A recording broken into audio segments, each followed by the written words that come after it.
Kehilangan di hutan angker, jejak yang hilang.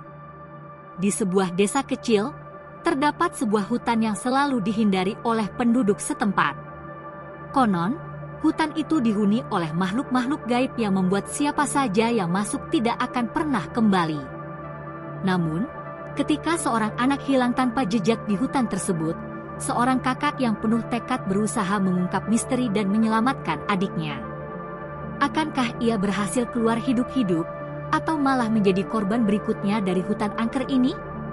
Bab 1 Desa dan Hutan Angker. Di pinggiran sebuah desa kecil yang bernama Desa Wonosari, terdapat sebuah hutan lebat yang dikenal dengan nama hutan angker. Penduduk desa selalu menghindari hutan tersebut karena berbagai cerita menakutkan yang beredar.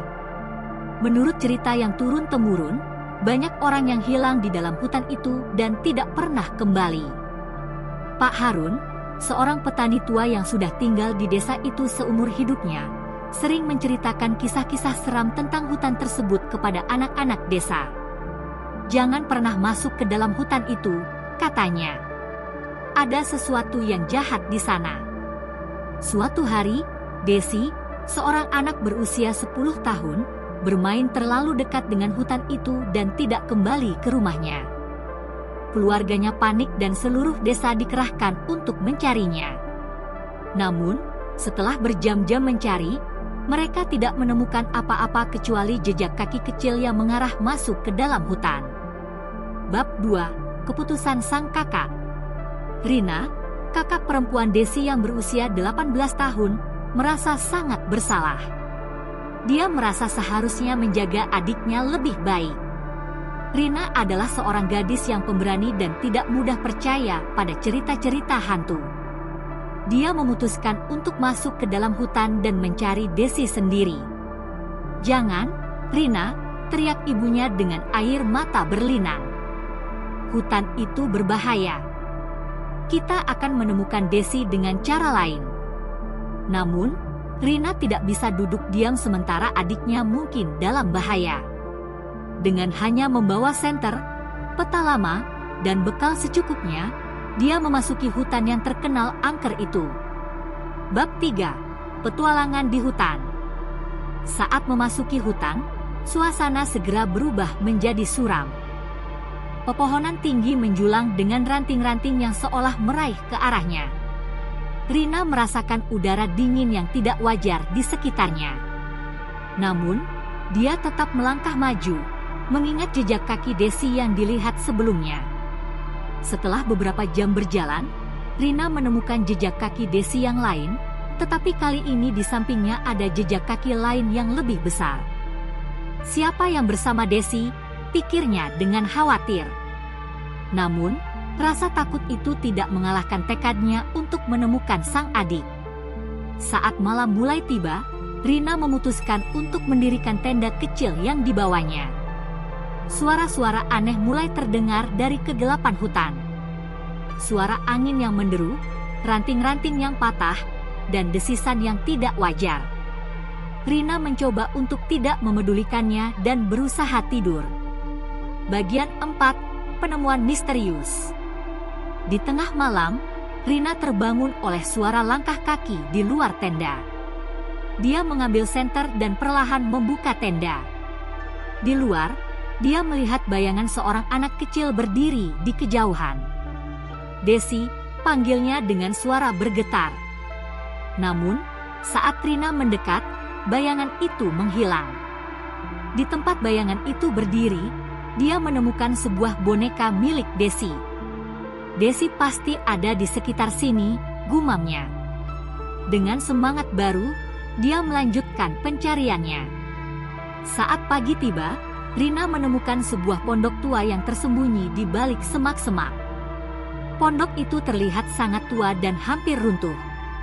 Dengan hati-hati, dia mendekati pintu dan mendengarkan. Dari dalam, terdengar suara tangisan anak kecil. Bagian 5. Pertarungan melawan kegelapan. Rina memberanikan diri membuka pintu pondok itu. Di dalam, dia melihat Desi yang terikat di sudut ruangan. "Desi!" teriaknya dan segera berlari ke arah adiknya. Namun, sebelum dia bisa mencapai Desi, sebuah bayangan besar muncul di depannya. Bayangan itu berubah menjadi sosok seorang pria tua dengan wajah yang menakutkan. "Apa yang kau lakukan di sini?" tanya pria itu dengan suara serak. "Ini bukan tempat untuk manusia biasa." Rina mengangkat senter dan menyinari wajah pria itu. "Aku datang untuk mengambil adikku," katanya dengan tegas. "Lepaskan dia." Pria itu tertawa dengan suara yang menyeramkan. "Kau berani, anak muda. Tapi hutan ini adalah tempatku. Tidak ada yang bisa keluar dari sini hidup-hidup." Rina tidak mau menyerah. Dia melawan pria itu dengan segala tenaga yang dimilikinya. Pertarungan sengit terjadi, dan dalam kekacauan itu, Rina berhasil memotong tali yang mengikat Desi. Mereka berdua berlari keluar dari pondok dengan pria tua itu mengejar mereka. Bagian 6, pelarian dari hutan. Dengan Desi di pelukannya, Rina berlari sekuat tenaga. Hutan yang gelap dan penuh rintangan membuat pelarian mereka sangat sulit. Namun, tekad Rina untuk menyelamatkan adiknya memberikan kekuatan ekstra baginya. Setelah berlari tanpa henti, mereka tiba di sebuah tebing tinggi. Pria tua itu semakin mendekat, dan Rina tahu mereka tidak punya banyak waktu. Dengan cepat, dia menemukan sebuah jalan setapak yang menurun tajam di sisi tebing.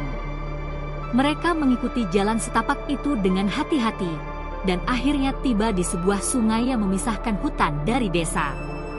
Dengan napas terengah-engah, mereka menyeberangi sungai itu dan tiba di tepi hutan yang aman. Bab 7, kembali ke desa. Rina dan Desi akhirnya tiba di desa dengan tubuh penuh luka dan kotoran. Penduduk desa yang khawatir segera membantu mereka dan membawa mereka ke rumah. Keluarga mereka sangat lega melihat mereka kembali dengan selamat. Rina menceritakan semua yang terjadi di dalam hutan kepada keluarganya dan penduduk desa. Mereka semua terkejut dan merasa bersyukur bahwa Rina berhasil mengatasi segala rintangan dan menyelamatkan Desi. Sejak saat itu, penduduk desa semakin berhati-hati dan tidak lagi mendekati hutan angker. Hutan itu tetap menjadi misteri yang tidak terpecahkan, tetapi keberanian Rina untuk menyelamatkan adiknya menjadi legenda yang akan diceritakan dari generasi ke generasi. Kisah Rina dan Desi mengajarkan kita tentang keberanian, kasih sayang, dan tekad yang kuat. Meskipun hutan itu penuh dengan bahaya dan misteri, cinta seorang kakak kepada adiknya mampu mengalahkan segala ketakutan. Hutan angker mungkin akan tetap menjadi tempat yang ditakuti, tetapi kisah ini menunjukkan bahwa di tengah kegelapan, selalu ada harapan dan cahaya.